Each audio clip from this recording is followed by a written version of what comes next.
ऐसे ध्यान दी अभियंता जी जैसे रवा ध्यान दी अब लइकाई में रवा का कइले बानी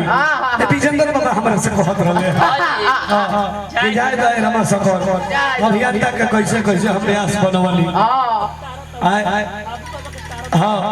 फागु बाबा के तू तार देलो जानता रहो हम ना कहिला आ ना तो जानता रहो हम करिला तो ऐसे छोड़ के तू हम फुअर बात बोलल छोड़ देले बानी माइक में काहे काहे कि आज YouTube के जमाना बा चैनल के जमाना बा जानते नहीं हम बानी इनको लोग के मिलियन इनका व्यूअर हमारे से बेसी बाढ़ हम मानता नहीं लेकिन अरे वो सब कमेंट उठा के देख ले जो इनका लोग के माने जो वीडियो डालल बा YouTube पर वो हमें कमेंट आई और 100 कमेंट बा तो 75 गो में इनका लोग के गाड़िए देल इनका के लोग गाड़िए देल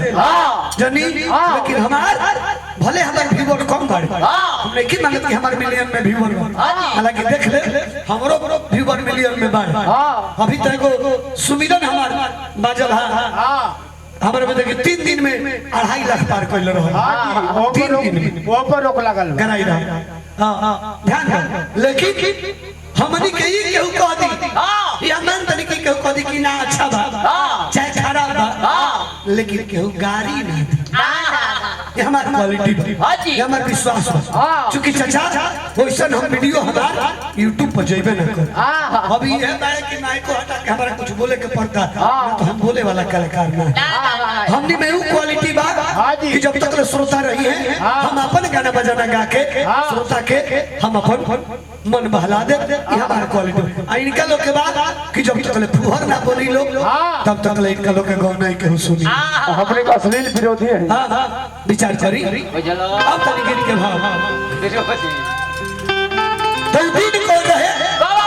उस समय कैसा रहे कैसा जो ने परिवार से देखो पिता के छांव छीन लेला विचार करी कि 24 तारीख अरे सितंबर के महीना दोनों भाई लोग रोता रामाधार बाबू हमरा जगन्नाथ यादव जी दोनों भाई के आंख से लोर गिरता कि 24 तारीख अरे सितंबर के महीना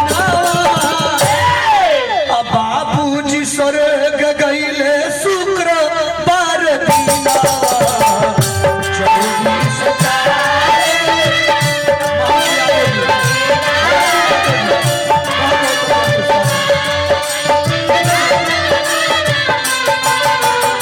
24 तारीख